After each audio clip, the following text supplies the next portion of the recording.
My husband disappeared 2 years ago, or so everyone believed. I want to say that grief is simple. That you cry, you mourn, you fold their shirts one last time and put them in a box for goodwill, and slowly, painfully, you find your way back to something that resembles living. I want to say that, but nothing about what happened to me was simple, and the woman standing in the arrivals hall of Phoenix Sky Harbor Airport last October was not grieving anymore. She was shaking. Let me go back to the beginning. My name is not important.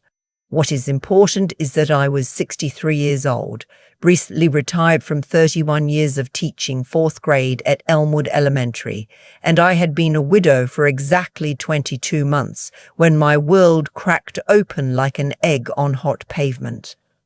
My husband's name was Franklin. Frank, I called him. We met in 1984 at a church potluck in Tucson, of all places. He brought a potato salad that was honestly terrible. Too much mustard, not enough anything else, and I told him so, right to his face, because I have never been a woman who softens things unnecessarily. He laughed, a real laugh, the kind that starts in the belly. I thought, well, there he is. We were married for 38 years. I need you to understand that number, 38 years. That is not a marriage that happens on the surface of a life. That is a marriage that becomes the architecture of everything. I knew how he took his coffee. I knew which side of the bed he slept on in summer versus winter. I knew the specific sound his breathing made when he was pretending to be asleep so he wouldn't have to answer a question he didn't want to answer. I knew him the way you know a house you've lived in for decades. Every creak, every draft, every place where the paint had started to peel. So when the hospital called me on a Tuesday afternoon in December and said that Franklin had collapsed at his office, a heart attack, sudden, massive, they said he likely felt nothing. They said he was gone before the paramedics arrived. I believed them. Of course I believed them. Why would I not? I identified his body. I sat in that cold room under fluorescent lights and I looked at my husband's face and I held his hand and I said goodbye. I planned the funeral. I stood at the graveside in Mariposa Cemetery on a grey December morning and I watched them lower the casket into the ground. I went home and I sat in the kitchen for a long time without turning on a light. That was the beginning of the longest stretch of my life. The grief, the paperwork, the people who come with casseroles and then gradually stop coming, the life insurance claim, $420,000, which felt obscene and also like nothing, like no amount of money could make sense of why I was eating dinner alone every night.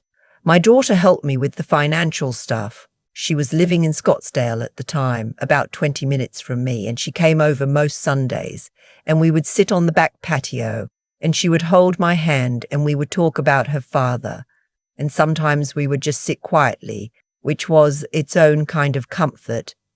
I thought I was healing, slowly, imperfectly, but healing. Then came October. My niece was getting married, my sister Paulette's youngest, a girl I had watched grow up and who had asked me, sweetly, if I would fly up to Portland for the ceremony. I almost didn't go. Traveling alone for the first time in 4 decades felt enormous in a way I couldn't fully explain to people who hadn't experienced it. But Paulette called and said, "You need to get out of that house," and she was right, so I booked the flight. I arrived at Phoenix Sky Harbor on a Friday afternoon with a carry-on bag and a card for my niece and a quiet, determined intention to get through the weekend without falling apart. The arrivals hall was crowded. Families reuniting, people on phones, a little girl running toward a man in a military uniform with her arms wide open. That kind of ordinary tenderness that airports are full of. I was looking at the departures board trying to remember which terminal when I heard a laugh. I know that sounds like nothing. People laugh in airports constantly. But this laugh, this specific laugh, starting in the belly, rolling out warm and uncomplicated, moved through me like a current. I turned. He was maybe 40 feet away, standing near a coffee kiosk, with his back partially to me. Tall, broad across the shoulders, the same silver at his temples that Frank had developed in his late 50s. He was laughing at something on his phone, and the laugh was so precisely, so impossibly familiar, that my carry-on bag slipped right off my shoulder and hit the floor. I stood there. I told myself, "You are a 63-year-old woman who has been grieving for nearly 2 years. You are tired and anxious, and you are seeing what you want to see. That is not Franklin. That man is simply a stranger who laughs like your husband, which is painful and coincidental and nothing more." I picked up my bag. I looked again. He turned slightly to toss his coffee cup in a trash can, and I saw his profile. My legs stopped working. I actually reached out and grabbed the arm of a stranger beside me, a young man with headphones around his neck, who looked at me with alarm and said, "Mom, are you okay?" I was not okay. The man at the kiosk was my husband, not someone who resembled my husband, not a grief-induced hallucination. It was Franklin, in a blue linen shirt I did not recognize, looking healthier than he had in years, laughing at something on his phone in the arrivals hall of an airport in my own city. I had buried this man. I had stood at his grave. I let go of the stranger's arm. I don't know what instinct took over, but I didn't call out. I didn't run to him. Something cold and clarifying settled over me, the teacher in me maybe, the part of me that learned long ago that you do not react until you understand the situation fully. I straightened my bag on my shoulder and I followed him. He walked toward baggage claim. He was alone, no luggage, moving easily through the crowd like a man who knew exactly where he was going. He pulled out his phone and made a call. I was close enough to see his posture shift, the slight lean forward, the way he always stood when he was talking to someone he was happy to hear from, but not close enough to hear words. At the exit doors, a car was waiting, a white Subaru Outback. A woman was driving. I caught only a glimpse, younger than me, maybe early 50s, dark hair pulled back. Franklin opened the passenger door and got in, and the car pulled away, and I stood on the sidewalk in the October heat, unable to move. One question was louder than everything else, louder than my heartbeat, louder than the traffic, louder than the grief I had been carrying for 22 months. If Franklin was alive, then who was buried in Mariposa Cemetery? I missed my flight to Portland. I sat on a bench outside the terminal for a long time. I called my niece and told her there was a family emergency, which was true in a way I could not begin to explain. Then I called my sister Paulette and said the same thing. Then I sat some more. I did not call my daughter. Something stopped me, a small cold thing in the back of my mind that I did not want to look at directly yet. I went home. I did not sleep.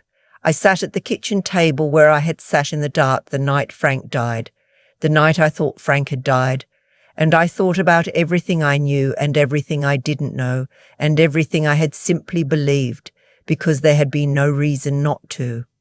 The next morning I hired a private investigator. His name was Bernard, recommended by a colleague of mine whose son had used him for a messy divorce, and he was a compact, no-nonsense man in his mid-40s who listened to everything I said without blinking and then asked me a series of methodical, almost clinical questions. He did not express disbelief. He did not tell me I was mistaken. He said, "Give me 2 weeks." He needed 9 days. Bernard found was this. Franklin had not died.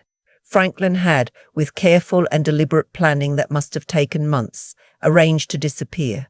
The man in the casket had been a John Doe, a transient who had died of a heart attack around the same time period, whose body had been misidentified, whether by accident or by someone who had been persuaded to be careless. Bernard was looking into that part still. The life insurance company would want to know. The district attorney's office would want to know. Franklin was living in Tempe, 12 miles from our home. He had a condominium on Rural Road, a newer car than he had ever owned during our marriage, and a woman named, I'll call her Nothing. She deserves nothing from me, not even a name in my story, who was, according to public records, listed as his emergency contact at a medical clinic where he was a registered patient, under a different last name. He had been building this life for at least 3 years before he disappeared. Possibly longer. Bernard showed me photographs. Franklin at a farmer's market. Franklin at a restaurant patio, smiling across a table. Franklin picking up dry cleaning. I looked at the photographs for a long time. I thought about 38 years, the potato salad, the belly laugh, the sound of his breathing when he was pretending to be asleep. I thought about my daughter. And then I knew. The small cold thing in the back of my mind stepped into the light, and I knew. I called my daughter on a Sunday morning, and I asked her to come over. I made coffee. I set out the cups we always use. When she arrived, she looked at my face, and her expression shifted. That particular flinch, almost imperceptible, of someone whose worst fear has just walked through the door. And she sat down across from me, and she said, "Mom." Just that, Mum. I put Bernard's photographs on the table between us. She was quiet for a very long time. Outside, a neighbour's sprinkler came on. The coffee got cold. Then she told me. She had found out 14 months ago she had been going through some of her father's old financial records. She was handling the estate. I had asked her to. I didn't have the heart for it. And she had found things that didn't add up. She confronted him. Yes, confronted him, because she had found a way to reach him, had known for 14 months that her father was alive and 12 miles away, and she had gone to his condo on Rural Road and stood in the parking lot and called his new number and said, "Dad, I know." And he had answered. And he had told her a story about feeling trapped, about a life he had wanted to escape, about starting over. He had cried, she said. She had never heard her father cry before. He had asked her to give him time, just a little more time, and he promised he would fix things. He promised he would come forward. He promised. And my daughter who came over every Sunday and held my hand on the back patio and sat with me in silence while I grieved her father, had kept his secret for 14 months. I did not yell. I am not a woman who yells. I sat across from her at my kitchen table, and I looked at the face I had known since the moment it entered the world, and I felt something shift permanently inside me, like a gear slipping, something that had been one shape becoming, without drama or announcement, a different shape entirely. I told her to leave. I said it quietly. She cried. She said she was sorry, that she had been trying to protect me, that she hadn't known what to do. I told her I understood all of that and she needed to leave anyway, and I would call her when I was ready. I was not ready for 6 weeks.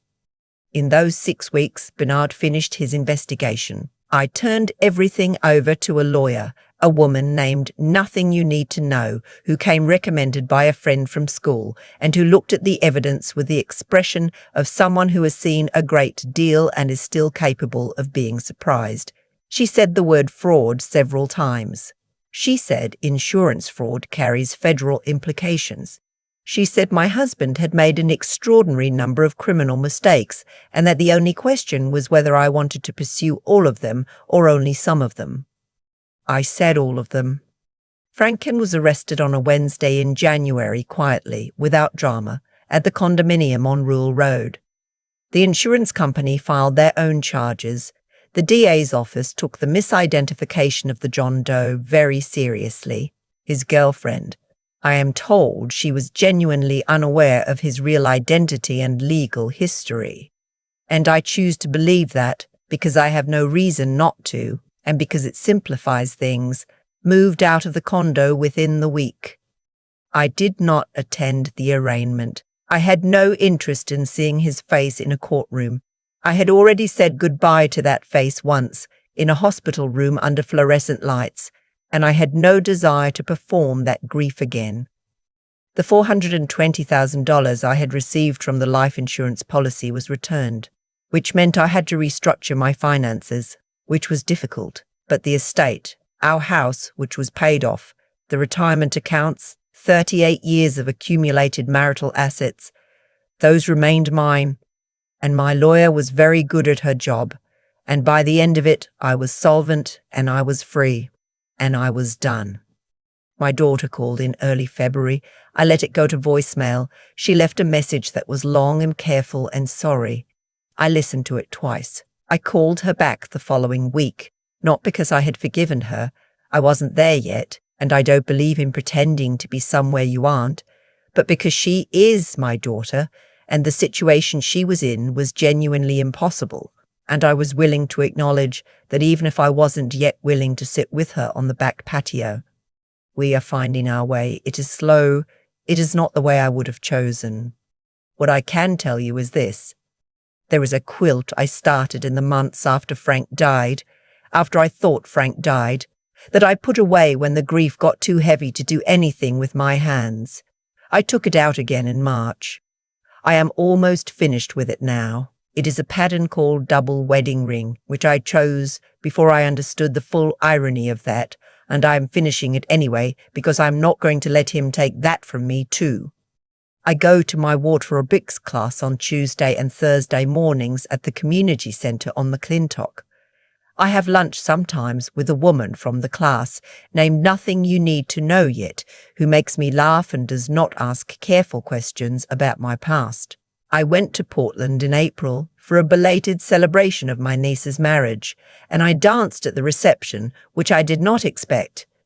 People ask me sometimes, in the careful way that people ask things they are almost afraid to hear answered, whether I feel like a fool for believing him, for grieving him, for not knowing. No, I do not feel like a fool. I feel like a woman who loved someone honestly for 38 years and was deceived by someone who had decided, at some point I cannot identify, that his comfort was worth more than my life. That is not my failure. That is his. I buried my husband in December of one year and discovered he was alive in October of the next. And I want to tell you that the hardest part was the casket or the airport or the photographs on the kitchen table, but the hardest part was the Sunday mornings, the coffee cups, the back patio, learning that the place I had been bringing my grief had also been, quietly and deliberately, a performance. That is the thing about betrayal at this scale. It doesn't just rewrite the present, it goes back and it rewrites everything. I am 64 now. I finished the quilt last Tuesday. It is folded on the chair by the window where the light comes in, and it is the most beautiful thing I have made in years, and it is mine. The quilt is finished now, double wedding ring pattern, folded on the chair by the window. I look at it sometimes and think about the woman who started it, the one who was still calling herself a widow, still setting one coffee cup out of habit, still believing that the worst thing that had happened to her was losing the man she loved. That woman didn't know yet that the worst thing wasn't the losing, it was the finding out. What I know now, on the other side of all of it, is that the choices people make always catch up with them. Not in some mysterious, invisible way, in the most concrete, practical, daylight way imaginable. Franken built a lie so elaborate it required a dead man, a false identity, a complicit daughter, and 12 miles of careful distance. And every single layer of that lie became, eventually, a layer of evidence. The insurance company didn't need a private investigator. The DA's office didn't need a confession. Franklin handed them the case himself, brick by brick, over years, because that is what dishonesty does. It compounds. It requires more of itself to survive, and eventually the weight of it becomes impossible to hide. I think about my daughter too. She was not a villain. I want to be clear about that because I have had a long time to sit with it. She was a person who got handed an impossible situation by a parent she loved and made the wrong choice under pressure. What she lacked in that moment wasn't love for me. What she lacked was the clarity to understand that protecting someone from a painful truth is not the same as protecting them. It is, in fact, its own kind of harm. Real integrity. The kind that holds when it costs you something, means telling the hard thing to the person who deserves to know it, even when you are frightened, even when you don't know what happens next. My daughter is learning that.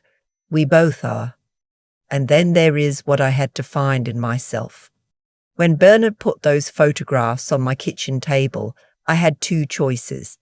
I could fall apart, which I had earned the right to do, or I could think.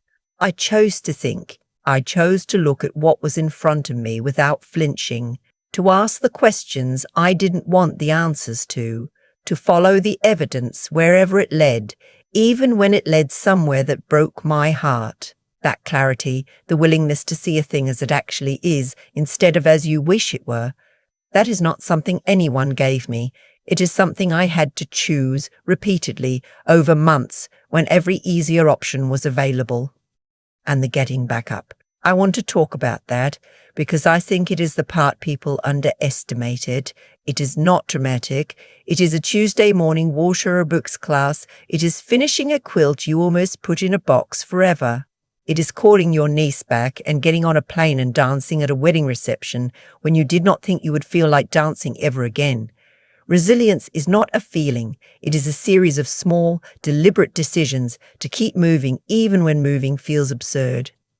I am 64 years old. I have a quilt by the window and coffee I make for one, and a life that is, in every way that matters, mine.